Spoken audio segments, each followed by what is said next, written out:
Turns out all the crazy cranks and conspiracy theorists who were concerned about chemtrails and weather modification, well, you might have been proven right after all. I've just come out the most extraordinary 2-hour congressional hearing here at the Capitol in Washington, D.C. on that very topic. Experts all agreeing weather modification, cloud seeding, chemtrails, it's real. Here's what happened. My written testimony goes into detail explaining my decision to join more than 500 other scientists and academics from around the world to call for a solar engineering non-use agreement. I'll just briefly state, first, the understandings are not sufficiently developed to know what the outcomes would be, and unintended consequences are almost certain to happen. Second, our 70-year history with weather modification should give us some humility in thinking that we can understand what the consequences might be. We've been trying to modify the weather for 70 years, and we don't know if we're modifying the weather.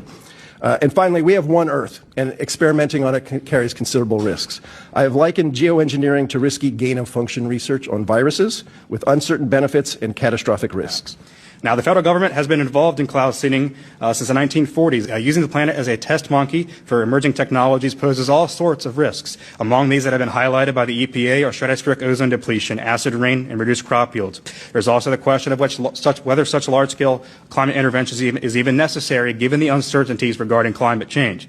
For years, anybody who questioned weather modification was labeled crazy or a conspiracy theorist. Now we've learned that they've been doing it for decades. One geoengineering company called Make Sunsets injects aerosol into the atmosphere to reflect sunlight back into space. I want to show you their frequently asked questions. Why? It says, unless we reflect sunlight, tens of millions of people will die, and 20% of species may go extinct.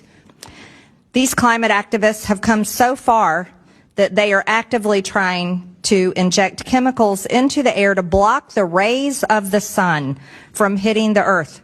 And they want to take away our God-given rights over the earth in order to satisfy their godless climate cult beliefs. Potentially cooling the earth could also cause people to freeze to death, crops to die, and could literally lead to killing millions and millions.